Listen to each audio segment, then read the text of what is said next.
Let me tell you of the days of high adventure.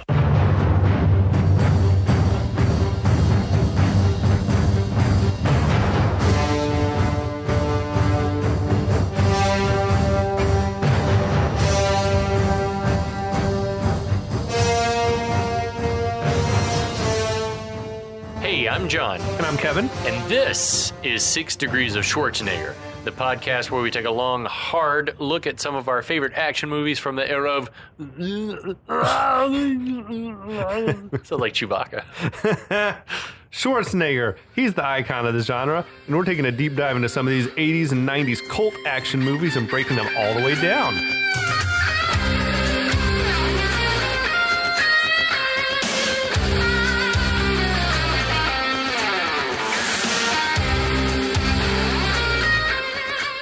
Greetings, welcome, salutations, faithful listeners or any newcomers to the podcast. We welcome you. If this is your first episode, I suggest you go back and at least start from the beginning of this movie.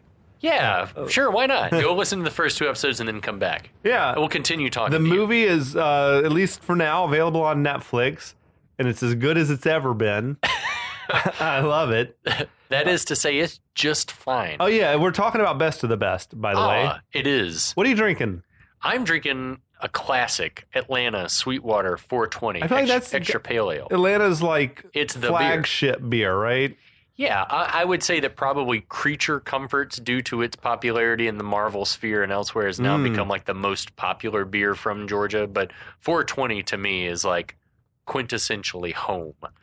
And I am drinking New Belgium's Voodoo Ranger Juicy Haze IPA. It's delicious. It is strong and delicious. Yeah. I feel great. Yeah. I have enough in this can to see me through this show. I'm gonna finish. I'll get there. I'm good. But I'm gonna have another can at the ready for whatever's next. Yeah, absolutely. So yeah, as Kevin said, welcome. We're here. We're talking about Best of the Best, 1989, starring James Earl Jones, Eric Roberts, Chris Penn. Academy Award nominees abound. That's right. And Sally Kirkland. And I have to say, as a first time viewer, and we talked about this in the last episode, is like you grew up watching movies just like this. So when you see it, it's like this. If this movie was a person, you'd be like, I know that guy. Yeah, He's fine. yeah. He's fine. I like him. For sure. You're not going to invite him over all the time. You're not going to room with him. But you want to hang out with him from time to time. Yeah, it's fun, right? man. I mean, and it's like completely just like, it's a blast. You know, it's like a great one night stand. Like, there's no commitment afterwards. You just move on with your life. There's some great moments that you'll take with you forever. You cherish forever. That's great. Do you remember what's happened up to this point in the film? So the only thing that's happened is that an invitational tournament competition thing has been announced between America and Korea. We've met the contestants who earned their spots in the national competition to be on the team. A bunch of dudes, including Alex and Tommy, the main two Virgil, dudes. Sonny, and Travis, piece of shit from Miami, Florida. And they are coached by one James Earl Jones. Coach Couzo. And after they find out they're going to be on the team, he gives them permission to go out for one last night on the town before it's 3 months of complete celibacy and focus and training.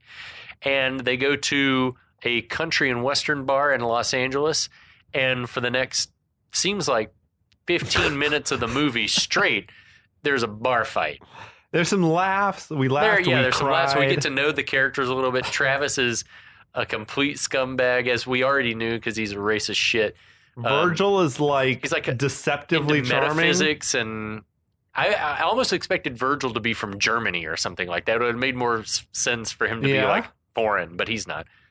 And then there's Sonny, who's sort of like a simple guy from Detroit with simple pleasures in life. He's Italian. He mentioned several times.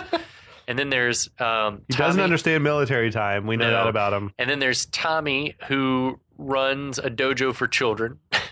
Yeah. And then there's he's the badass of the group, really. Yeah, he's like your anchor on the team. And then there's Alex, Eric Roberts' character, who is if if this movie was made now, they probably make him a little older, a little more washed up, but he made the team because he got the most heart. Kevin Costner would play this role. Yeah, I wonder what the draw was for Coach Couzo to choose him. I think that he needed type? He needed a veteran presence in the clubhouse, to borrow a baseball expression. Baseball. He's definitely got a little gas left in the tank. He's got a little kid at home named Walter. Yeah. Yeah. So that catches us up. So this is the eve before, and they've just caused mayhem. Right, with impunity at this bar. I assume we're picking up the next morning. Is that the impression you got? Yeah, that is the impression I got as well. So yeah, a beige Mercedes, one of those sweet 80s Mercedes. It made me wonder whatever happened to beige cars.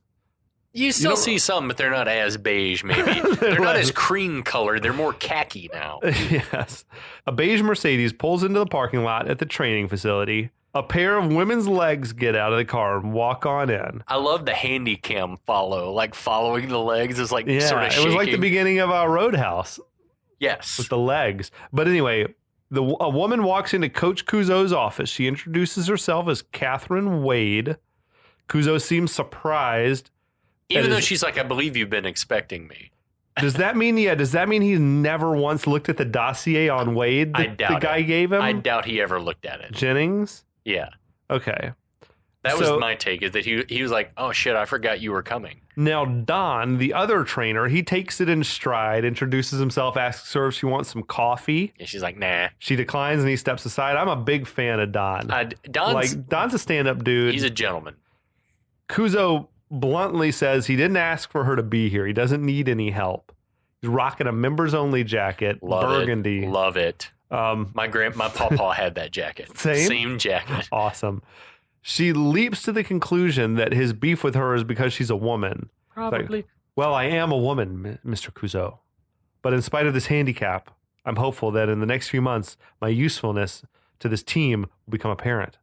She's playing it like very zen-like. Yeah, her delivery is very even, very calm, but there's tension under her words. Oh, is that what you're getting? Yeah, just that she's like, because she's still forceful, she's still confident. That's the vibe that I got from her. So Couzo asks her exactly what it is that she thinks she's going to teach the team. She says she can train their minds as well as their bodies, that she grew up in the Far East, she says. Oh, okay. Yeah. She studied Buddhism, Hinduism, yoga, and meditation. She holds a Taekwondo belt. Nice. Couzo patronizingly says that must make her a very well-rounded person. This definitely won't be the last time that he proves this, but Couzo's like an asshole. Yeah, for sure. For sure. Wade says she wants to share her knowledge with the team. Couzo says, well, you were hired by Mr. Jennings, and I have to accept that. But I'm just not sure where you fit into our preparations, right? Basically, right? Wade points out that it's going to be nearly impossible to defeat the Korean team with only 3 months to prepare. Right. While the Koreans have been training their bodies and minds their whole lives. She's got a point. She says without her help, all your modern training techniques and high-tech equipment won't mean shit. Pretty Fucking awesome. A right, Wade. Pretty awesome. Couzo is taken aback. I dare say he's a little amused by this, too. He's like, okay, Moxie. He looks over at Don. Don's laughing. Game recognized game. Yeah, man. Now, the team is stretching out and nursing their hangovers, it seems. Yeah, that's right? why I get that this is like the next morning, for sure. So, Couzo, Wade, and Don enter the gym. Yeah, this has got to be the morning after the fight. There's this row of like these 5 buff, mulleted trainers off to the side. Couzo walks up and he says, baseball, Ray. Yeah, just loudly announces. He says they've got great uniforms and jackets, but until they're a real team, they don't get to wear them. They got to earn them. Right.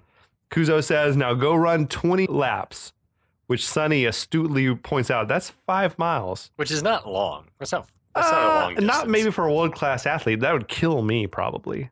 I could do it. You could be done with that in less than an hour, I bet. Maybe. Guaranteed. Okay.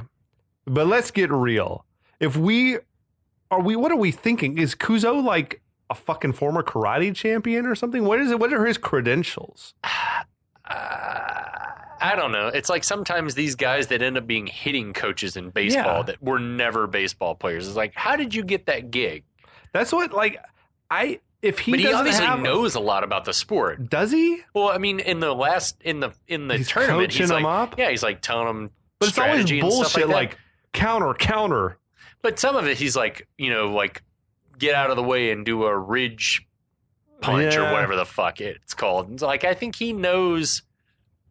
Technically, he knows what's going on. I struggle to like buy these guys buying into what he's selling. It would have been greater if they had established him as being like some former champ or something. He's just sort of like screaming everything. It's like James it's like Earl a high Jones. school football coach or something. You know? Baseball, Ray. Baseball. I coached baseball, Ray. It's a shame that there wasn't a dude named Ray on this team. Oh my god. Anyway, The guys, they're all sweating their asses off on the track. Travis is like dragging ass behind the rest. But I say that, but he's keeping up with. They're all on the same, like, unless they're laps ahead of him. yeah, I also love the bit where Sonny's like telling him to hang in there. You see like the camaraderie being built like I missed amongst that. the team. He's like, yeah, hang in there, man. I did like where Alex is like, this is kicking my ass, man. I'm feeling it. Later, they're doing these grueling sit-ups. If they've done like 160 something, 164. Who knows what all else? That's probably like the end of the workout at that point. Couzo tells them they can stop. Now Wade steps in. She kneels down on the mat to speak to them. I feel like she ought to be wearing a gi or something. Well, she just got there, so yeah, it's day one, I guess. Yeah, I also made that note that it's like she's still wearing her suit and heels, and at least she took her heels off before she knelt down. So. Mm-hmm. But she tells them, you're all great athletes, but that's not going to be enough against the Korean team. Right. She says that while Couzo is working on their fighting skills, she's going to work on their minds. And to me, this immediately smacked of the bit in Mighty Ducks 2 where the tutor comes in. She's going to like work with Team USA on like their schooling and learning history and stuff while Gordon Bombay is handling the hockey skills. Fucking A. And I was like, wait a minute. This is the same shit. Yeah, basically the goal is that in 3 months they're going to have a perfect like physical and mental health. Right. Virgil, I love this, is like very happy with what he's hearing. He's eating it up. I feel like this is the shit, though, that they all respond to, except Travis. But, like, he hates every bit of everything. Right. But, like, I feel like martial artists are not here to be, like, coached by a drill sergeant. Right. It's like a spiritual, philosophical type of art. Right. That they do. Because even in the, as we'll see later in the movie, like when the Koreans are training and it seems that their coaches are very, like, militant. Mm-hmm. There's still moments where it's like, they're very calm. Yeah. There's obviously a mind-body connection. Now, she asks, are there any questions? And Travis says, yeah, what's your phone number? Oh, I love it. That's the response. Everyone's like, Jesus. Now, she gives a really great monologue. She says, I'm here to teach you how to win. Winning isn't a sometimes thing. Winning is an all-time thing. We don't win once in a while. We don't do the right thing once in a while. We do the right thing all the time. Winning is a habit. Unfortunately, so is losing. And Alex says, hey, that's good. Hey, that's good. She says, that's Vince Lombardi. Hey, go Couzo. Go. Even Couzo was drawn in. Yeah, I love that he's like, this spiel got him, and he seems genuinely blown away by Wade. Like, she's connected with the dudes in a way that he hasn't. Right. Right? Well, it's because he's constantly just like, baseball, Ray. He's just thinking about fucking the Field of Dreams all the time. People will come, Ray. People will most definitely come. Couzo would have to be a total novice at coaching karate, though, not to realize that, like, it's important to try to connect with the guys in a way that's deeper than just physical. Anyway, at least in every single movie we've ever seen, karate is very spiritual. Now, later on at bedtime, Alex is making small talk with Tommy. Alex is asking Tommy, do you got any brothers or sisters? Tommy seems to ponder the question for a second and then says, no, and abruptly, he's like reading a newspaper and he like plops it down and takes a long look at Alex and is like, no. And like throws it down and turns the lights off. Turns the lights off. The plot thickens. Ooh, what's happening? Over in Korea, we got the coach has got the team doing these drills at this fucking badass temple. Which can only mean it's montage time. Oh, dude, yeah. Interestingly, I thought the Korean windbreaker said Korea in English on the back. On the coaches did. I think on all the guys, it was not English, but on the coach's jacket, it did say Korean. Yeah. I was like, oh, thank God for that guy. He's the subtitle. Yeah. So we've got the Americans, the Koreans, they're training hard, punching, kicking, all that shit. The Koreans are fucking badasses. Yeah, I love all the shots sort of seem to show the dichotomy between their training styles. And generally the Koreans just seem like they're training harder. Yes. And we've got fucking Travis and Alex like struggling to jump rope. Yeah. Like, have you never jumped rope before? To me, that's like the basic fight training from every Rocky movie. You see the Americans doing like regular push-ups, but the Koreans are doing wheelbarrow push-ups down a staircase and then push-ups on their knuckles. On their knuckles on that stone bridge? Fuck that. I busted my knuckle against my brick wall in the house earlier, and I'm still feeling it. Were you angry? No, I was like trying to move a bag of dog food. Were you being hit with it? Was Turk hitting you with a kendo stick? No. These dudes, the Koreans are fucking killers, man.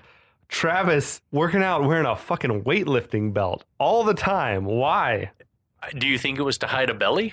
I don't know if it was that or if it was like, you remember Hulk Hogan used to always just come down to the ring wearing a weight. Why though? Was that like just I think it does stylized in the 80s? Maybe it also cuts your waist off if you've got a bigger waist. Not even that you're fat, just like it cuts your waist a little bit. Yeah, I love when Wade's like doing yoga with him, like taking him through like a sun salutation, and Travis like, fuck this. Yeah, that's like I'm gonna take a nap. What is Travis doing here? That's all I keep thinking to myself. But anyway, I also love the bit where the Koreans are running in the snow. That's some Rocky IV shit. But then they're like the slow-mo and the like that is some hard ass working out, right? Running in knee-deep snow. Breaking a trail. Huge time. Yeah, man. So we figure it must be winter time. In California as well as Korea, but yeah. So Couzo is telling his team that in their competition, any ties are going to be settled by brick breaking. It's Eastern rules, he says. Okay, whatever that means. Must do a dim mock. But yeah, whoever can break the most bricks is going to be declared the winner in the event of a tie. He also says that they can use their hand or head. Shit, using the head would have been intense, man. And that comes back later. There was an opportunity for that was sorely missed, but we'll talk about it later. I can't wait. Yeah. We call that a teaser. So, Wade is telling them, you must center yourselves. Thoughts and action must be one. It's like some Miyagi type shit. She is wearing a sweet Team USA gi. Yeah, she's got the gi on now. Couzo asks for a volunteer to go first to break the bricks. Now, when no one steps up, he's like, okay, Wade will demonstrate. Oh, he volunteers her, and she seems like I think surprised. he was trying to punk her, right? Definitely. He's like, she's going to fail, and then they're going to, think she's like, a fraud. fine, I'll do it. So Wade steps up, chops through 5 bricks like it was nothing. Like butter. The dudes are impressed, at least I like Alex. Impressive. Clapping. Elsewhere, the Koreans are shirtless in the snow, chopping on tree trunks with their bare ass hands. They were chopping the trees like this, and the snow was falling down. It was definitely one of the most like visually striking things in the movie. I think the slow motion with the snow falling down. The cinematography of that scene, I made that note. I was like, that's a beautiful shot. Yeah, it's just composition. Everything about it was great. The Americans, they're having a group meal. Travis back on his racist shit. Fuck him. This scene is rough, dude. Yeah. He's like, agreed. Sonny walks up with a plate of ribs. Travis approves of. That's a white man's meal, Verge. Real food. Ugh. Fucking what? I wish we could have seen the bit of dialogue where he criticized probably Virgil's food, saying, it's too many greens. Why are you eating that? Why are you eating greens and tofu or whatever it was? He criticizes Virgil's meal. Tells Virgil, if you keep eating that shit, you're going to wind up like Hop Sing over here, gesturing to Tommy. He's trash, terrible. Man. How are the guys sitting still for this? Because it's 1989. You don't say anything to your white friends. Dude, shit gets worse. Like, he starts saying, this whole bit, I was like, seeing it for the first time, I was like, holy shit. This dude, are we supposed to be rooting for this guy or hoping he gets his face knocked off? I think by this time we're like, okay, now it's time to stop. Yeah, so there's some racist shit, disclaimer. he basically is like telling, if you keep eating that shit, your eyes are going to slant, your dick will shrink up, and you're going to open up a laundry. And the fucking dudes laughed. I couldn't Virgil believe laughed. Alex laughed. They all laughed. Tommy is that. like...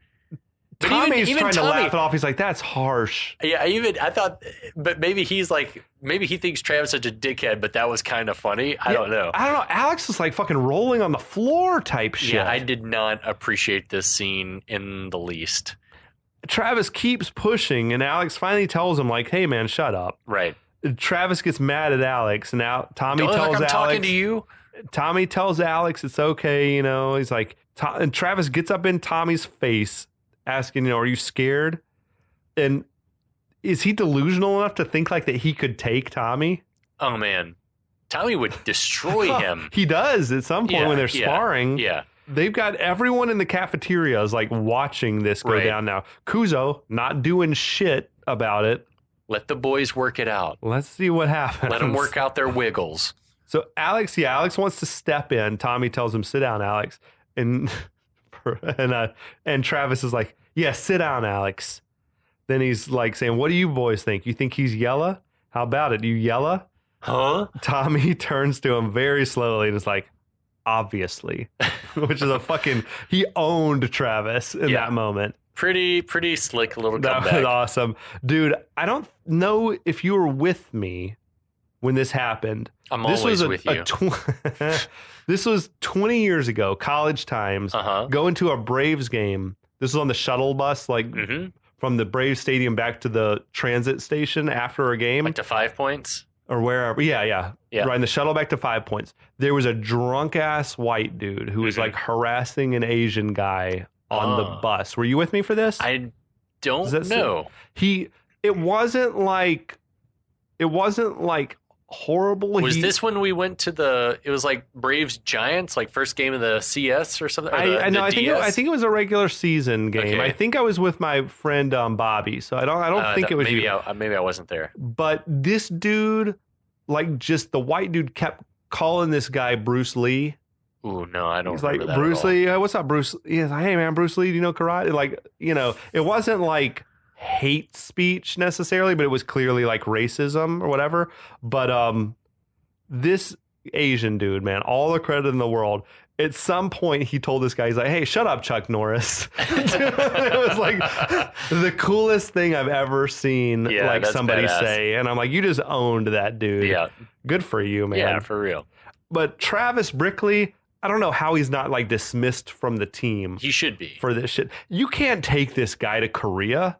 No. What? He's got a problem with Asian folks, apparently. Right. Anyway. He's trash. He's a trash human. We cut to the dudes are watching these intimidating videos of the Koreans. After racist mealtime. It's time for video training. It's time for an audio-video tutelage. They're watching this video, intimidating ass shit of the Koreans training. Literally doing a kick line where they each kick 2 boards in sequence all the way down the line. Everyone kicks 2 boards. It's like any one of these dudes could probably kick anyone except for Tommy's ass on the team. Couzo's there and he says, baseball. He says, if you fight the Koreans today, you'd all be carried out on stretchers. Wade says, the Korean team, basically they're training 12 months a year, full financial support from the government. That sounds dope. Yeah, man. Don gives each fighter a dossier on their selected opponent that they're going to fight. Ooh. They have video playing of each of the guys training. I wonder where Don's a collector, Where'd they get this video? Don's a collector. Is it smuggled out of Korea? Yeah, it is. Or Don went. He went there and took it. His camcorder? Yeah, absolutely. I wonder also, how is the decision reached on who's going to fight against who? That is it jointly decided between the teams? I think it's weight class, but I don't think they ever mentioned. They're all essentially the same size. Yeah. Anyway, but you're right. It's just they make 1 or 2 mentions to weight class, right. but it's for the most part it just seems like we're going to put our best against your best and our second best against your second what best about your and best down the of line. The best. Oh shit. Oh my god. So Sonny is going to fight against Young Kim. Doesn't seem pleased after he hears the rundown. He's crippled more than one fighter with his strength. Well, he's all right. So Young shit. Kim, I made the notes on all the notes that they gave for the fighters because as I was listening to this, I was like, wait a minute, and had to go back. So Young Kim's 155 pounds, gold medal in the '84 World Championship. At his weight class, I guess, right? Silver medal in the Tokyo Invitation. Okay, that makes sense if it's in his weight class.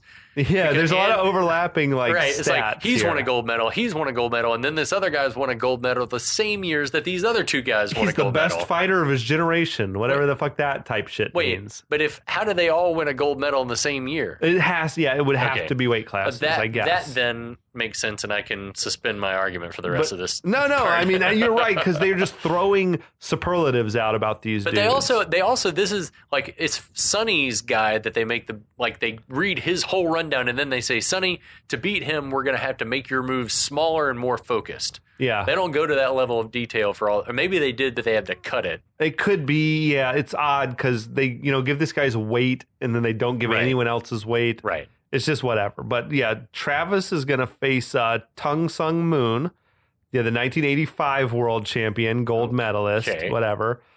Great nonverbal acting from Chris Penn when the dude's breaking all these bricks and he just sort of looks fucking like he's disturbed by the video. Virgil's going to fight Han Cho, gold medalist at the 1986 Hong Kong Invitational. Okay. A lot of fucking tournaments going on out here. Yeah, that makes sense, though. Alex is going to fight against Se-Jin Kwan, ranked number 1 in his division, the best fighter of his generation. All these guys, heads up, are in the same generation. Yeah, what generation is that? Is he supposed to be older or 15, younger? 20 years older than the rest of the guys on the team? I feel like he would be younger than... It doesn't make any... Yeah, Virgil's a young guy. Virgil's arguably the youngest guy on the team. And so the best fighter of his generation, all of these guys are around the same age. Right? Because what gets me is then Wade tells Tommy, you get the prize. Daehan baseball, Ray. I love that while the rest of the guys obviously have their work cut out for him, Wade sarcastically tells Tommy that he somehow you get the prize, and that this is such a big moment that Couzo has to take over the narration. He's like, Daehan. Okay. Shit. But what's confusing is I would think that the best fighter of his generation, Se-Jin Kwan, is younger than Daehan, because Daehan seems like the elder statesman of the Korean team. Daehan, I think at some point they'd say he's 30 something, right? Yeah, maybe 35. Yeah, 35. Don't let his age fool you or whatever. But so is the best fighter of his generation this younger guy who's not as good as Daehan? How would they even know that? He's only been fighting for a few years. I don't know. It's such a stupid thing to say. Anyway, it's fucking weird. I did not like that. But the dude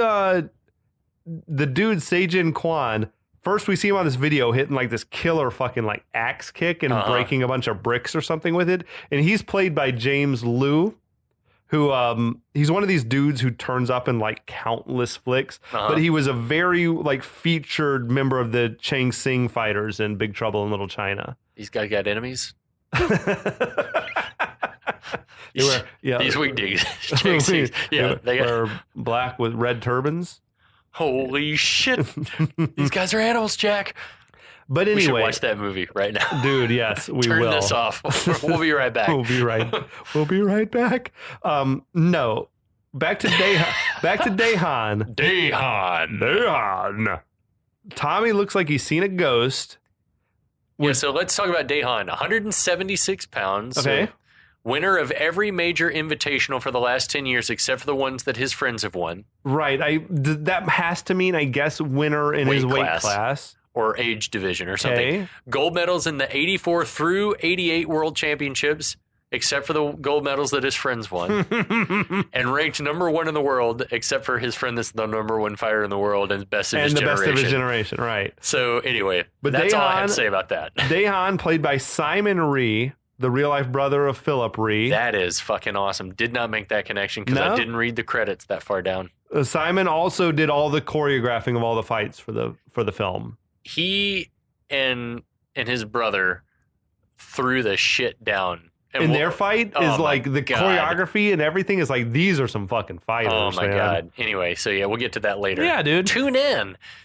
So Alex leans into Tommy's ear, says, "No problem." Fucking, I like your sentiment, but yeah, thanks for the encouragement, bro. Yeah, he's like, I would almost have whether he leaned in and been like, "Better you than me." Yeah, weak T smiling, but he really looks like he's gonna churl.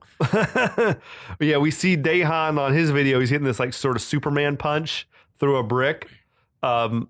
Yeah, Couzo urges the fighters, hey, study these tapes and the dossiers, learn about your opponent's strengths and weaknesses. Uh-huh. Later on, Tommy is like tossing and turning in bed. Fade to a flashback of a young Tommy, right, eating an ice cream cone. He's like sitting in the bleachers with his folks or something. Oversized like snapback hat on his head, backwards. It's a good look. Watching his older brother David fight against a young Dahan in the tournament. David's wearing a Team USA uniform of some kind. That's right.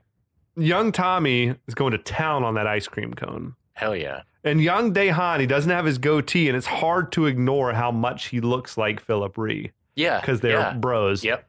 Dahan is just like beating the hell out of David. Yeah, the match is not even close. The young Tommy, he drops his ice cream cone and it splatters on the floor. And Tommy snaps upright in his bed. That's all we get for now. But it's obviously we're going to get more later. It would have been awesome to me, though, if the whole trauma had been like the dropped ice cream cone. My ice cream cone. So cut to training montage number 2. The titular song Best of the Best by Ike Stubblefield is playing over. This is a shameless Eye of the Tiger ripoff, down to the lyrics. It was awful. It was like everything about it was outtakes from various Rocky movies. I thought Travis and others, they're wearing those weightlifting belts again. Fashion statement. Yeah, I love the montage opens up with like Team Korea running 6 abreast down the street, which is super annoying. Like if a car is like, move, move, bitch. Our boys though, they're getting into great shape. A lot of like muscle porn shots. Some softcore muscle porn. But yeah, no, they're not roided up like we're used to. These are normal muscles, you guys. They're natural type muscles. Tommy and Travis are sparring later. The team is wearing their uniforms now. So how much time has passed? They must have graduated. I think a month and a half, maybe 2 months. They're in the middle of training now. I guess they've earned those uniforms. I think, we're deep into it now, I think, at this point. Tommy's just like racking up points against Travis, but he's also taking it easy on him. Like he's not, he's pulling his punches basically. Right. If Couzo wants them to not be pulling punches, they should really be wearing headgear. They should be wearing headgear. And, like, if Couzo's on that like finish him mode, finish him, kill him. So we have alternates, I guess. But I can appreciate that Travis is pissed off at him for pulling his punches. Yeah, totally. Like, so after the match, Travis tries to take this cheap shot at Tommy, which Tommy's ready for. That was a fucking slick takedown he did on him. It was awesome. Couzo sends everyone to the showers except for Tommy and Travis. Couzo tells Travis, you better shape up or you'll be history, boy. And he dismisses Travis. Couzo tells Tommy, that was incredible, but I'm worried about you. You're holding back. Tommy says he's fine. Couzo says, why didn't you finish Travis when you had the chance? He's like, what are you afraid of? Right, yeah. And Tommy takes that personally. What's that supposed to mean? What's that supposed to mean? Couzo warns him, if you fucking take it easy on Dahan, you're going to get hurt. Now, cut to Tommy is just wailing on this heavy bag. Wearing like a red windbreaker. Yeah, that was an interesting choice. Maybe just to get a good sweat going? I think so. I don't know. It was also bizarre lighting. Yeah. Like I think he turned in a silhouette. He turned almost. like a pin spot on, and where did that? Like, what kind of gymnasium is this? I don't. Dramatically lit. It was intercut with more flashbacks of Dahan destroying Tommy's brother. Right. It's revealed basically that Tommy's brother was killed in the match. Right. They let Mama Lee out there just like jostling David's head around. Yeah. Yeah. I don't know. The Don is showing Couzo video of that very match, and Couzo instructs him, let's keep this tape secret. Secret from who? I don't know. I guess he's like, have you told anyone about this? Has anyone else seen this tape? Like, why would they have? Yeah. Don's like, no. So Couzo's like, this is our keep secret. It that way.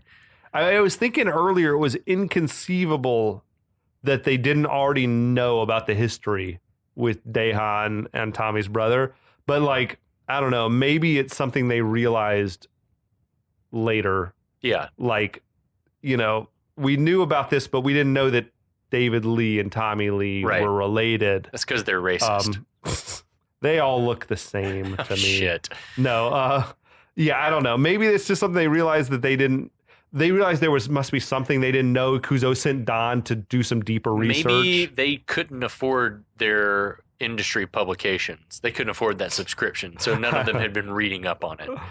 I just feel like, I mean, I guess it's possible they know he killed a guy in a match, but they didn't realize there was a, you know, dude was a kid at the time. Yeah, there would have been like, did you hear about the death in that competition a few years back? Well, people would have read about that. If you're keeping up in any way with the sport, you would have known. It's odd that they didn't mention when they were showing the videos, like, he's killed a guy in competition. Yeah, exactly. But anyway, Tommy is just like punching this heavy bag until he collapses, like physically and emotionally exhausted. He can barely lift his arms and tries to like keep going. Alex enters the room to try to comfort Tommy. The way this shit was lit, you would think they were about to fuck. It was very odd. You could hardly tell who anyone was. Yeah. Alex tells Tommy, hey, it's late, man. And Tommy's like, you know, Dahan's working just as hard. And he's like, well, maybe, but even, you know, whatever. Even Dahan sleeps. Yeah. He's like, I don't know about that, but whatever. Cut to another montage. What? More training. Thank the old gods anew for another training montage. Dahan is shadow boxing and just screaming. Screaming like a fucking crazy person. I love this. It's like slow-mo jump roping, inverted sit-ups on the back of your teammate. What the fuck was that fast shit? Jump roping, people working various punching bags and pads, and just lots of shadow boxing and screaming from the Koreans. That shit with Alex like doing the sit-ups on the back of one of those trainers or whatever? What the like, I imagine him calling the trainer and be like, hey, buddy, I need you to come to the gym so I can do some sit-ups on your back. You can't stack some mats, buddy? Or like Rocky, hang over the edge of the barn or the hayloft and do your hang yourself from sit-ups? like an oxen yoke. No. I need you. I need you. I need to climb on your fuck. I need to climb on your back and do some sit-ups, pal. Okay. I need you at the gym now. It's late night. Stat. I know. I did some coke. I want to train. There was someone who I suppose must have been Virgil doing these like kicks, like spinning kicks to the speed bag. Although you never really see his face, I'm not convinced that it wasn't a stunt man I think or it was something. probably a stunt man. But the lighting just remains very stylized through all of this. I think it was probably because some of it was muscle porn, like, you know, just the guys doing. But a lot of it, I think, was like some of these guys can't do that kicking shit on the bag. Like that. It's weird to do these karate movies and you don't just cast karate guys. You cast like actors, especially or bring them in. Dudes with like Sonny time. and Virgil who barely have anything to do in this movie. Like, just cast some fucking ass kickers. Yeah, but, because there are guys that could play those. They're not strong personalities, but they're distinct personalities. It required minimal acting. Those parts. Yeah, agreed. But so later on, Wade's got the guys meditating outdoors in the grass. She's instructing them to inhale joy and courage and exhale fear and doubt. I love that. Dude, yeah, that's some solid fucking like... Do you meditate? You ever try to meditate? No, but I need to. Like, watching these, I'm like, I need some of that. I need some like joy and courage and like, let's get rid of the fear and doubt. YouTube is I have in the past year plus probably meditated more than I ever have, and I've tried to make it like an everyday thing, like just 10 minutes. Yeah. And it's a super, I mean, it's like take some like time to get into the practice of it, like stilling your mind and like being able to observe a thought and let the thought pass and stuff. But the inhaling joy and courage and exhaling fear and doubt, that's strong. That's a strong intention. It resonated with me. Yeah, it's a strong intention. That's great. So everyone's participating except, of course, Travis. Fucking seems bored by it all. The person who needs it the most, probably. Again, like, are we supposed to find him objectionable as a person? Or are we supposed to sort of be like, I'm Team Travis. I like Travis. I think that's for the people that are like, oh, that's how I feel about meditation. A bunch of fucking Newton hippies. That type That's shit. of the devil. Meditation's of the devil. Oh, shit. Meanwhile, the Koreans, they're meditating like under a fucking waterfall. Yeah, shit looked really cold. They take even their meditation up a notch or two. Yeah, they're shirtless, standing under like an icy waterfall. We saw them in the snow earlier, so it's got to be wintertime. Same place. Yeah, man, that's fucking brutal. And then we got Team America. They're jogging together on the beach, fucking Rocky 3 shit. Yeah. They're running in the water, which just bothered the hell out of me. I'm like, running with wet shoes and socks is terrible. It's so stupid. Plus, running on the sand is going to probably be a harder workout. Yeah, probably. Running on the sand's a fucking great workout. Yeah, it's hard as shit. Anyway, I thought that was an attempt at loose parallelism between like the two teams, one in the winter, one in the summer. Yeah. Like you saw the guys running in the snow, you see these guys running in the sand. Not great editing if that's the case, but I was like, at least this scene I thought was you're supposed to get the idea that the team is like coalescing. Yeah, and I think it's like they've reached their full powers. They're on the mountain yelling Drago at this point. Drago! Yeah, Rocky 3. They're Apollo and Rocky hugging in the water in their short shorts and tank tops. They're about to kiss. It's going to be awesome. But that's going to have to wait until I need next the kiss week. now. Damn it. All right, fine. All right, I guess we'll hit pause for now. We'll beg you guys to come back. We're not going to beg you. We know you're coming. We know you're coming for this. Yeah. Episode 4 coming up next week. We hope you're enjoying the show. Shout out to our friends in the Last of the Action Heroes podcast network. Absolutely. Love you guys. We hope you're enjoying the show. And if not, don't tell us about it. Or do tell us about it. Do. Just keep listening and we'll be back.